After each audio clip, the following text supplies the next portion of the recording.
Hello കൂട്ടുകാരെ, ഇന്ന് നമുക്ക് നല്ല ഫ്രഷ് ആയിട്ടുള്ളൊരു പൈനാപ്പിൾ ജ്യൂസ് അടിച്ചാലോ?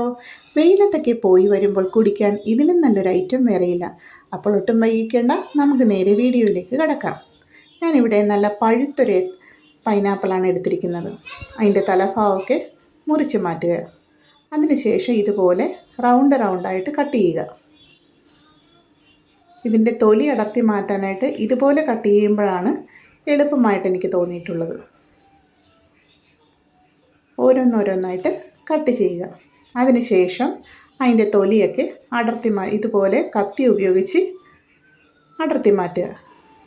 അല്ല എങ്കിൽ ഇതുപോലെ കട്ടിംഗ് ബോർഡിൽ വെച്ചിട്ട് നിങ്ങളതിൻ്റെ സൈഡ് ഇങ്ങനെ അതിൻ്റെ അരികുകൾ മുറിച്ച് മാറ്റിയാൽ മതി.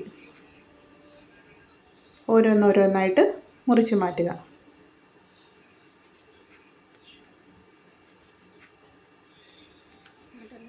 കണ്ടില്ലേ, ക്ലീനായി കിട്ടിയിട്ടുണ്ട്. ഇപ്പോൾ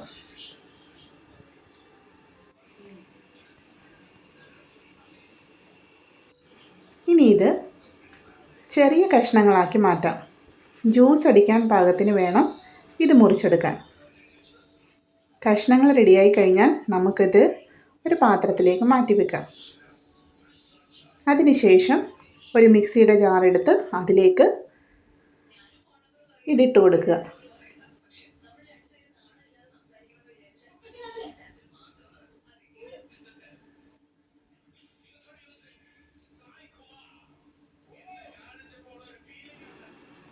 ആവശ്യത്തിന് വെള്ളം ഒഴിച്ച് കൊടുക്കുക. തണുത്ത വെള്ളമാണ് ഞാനിവിടെ ഒഴിച്ചു കൊടുത്തിരിക്കുന്നത്. അതിന് ശേഷം ആവശ്യത്തിന് പഞ്ചസാര ഇട്ട് കൊടുക്കുക. നിങ്ങൾക്ക് മധുരം കൂടുതൽ വേണമെന്നുണ്ടെങ്കിൽ അതിനനുസരിച്ച് പഞ്ചസാരയുടെ അളവ് കൂട്ടാം. ഇനി ഇവയെല്ലാം മിക്സിയിലിട്ട് നന്നായിട്ട് അടിച്ചെടുക്കുക. നല്ല സ്മൂത്തായിട്ട് വരുന്നത് വരെ ഇത് അടിച്ചെടുക്കണം.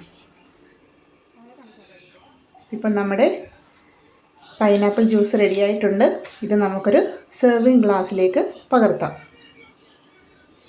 നല്ല മഞ്ഞ നിറത്തിൽ കാണാൻ തന്നെ എന്ത് രസമാണല്ലേ.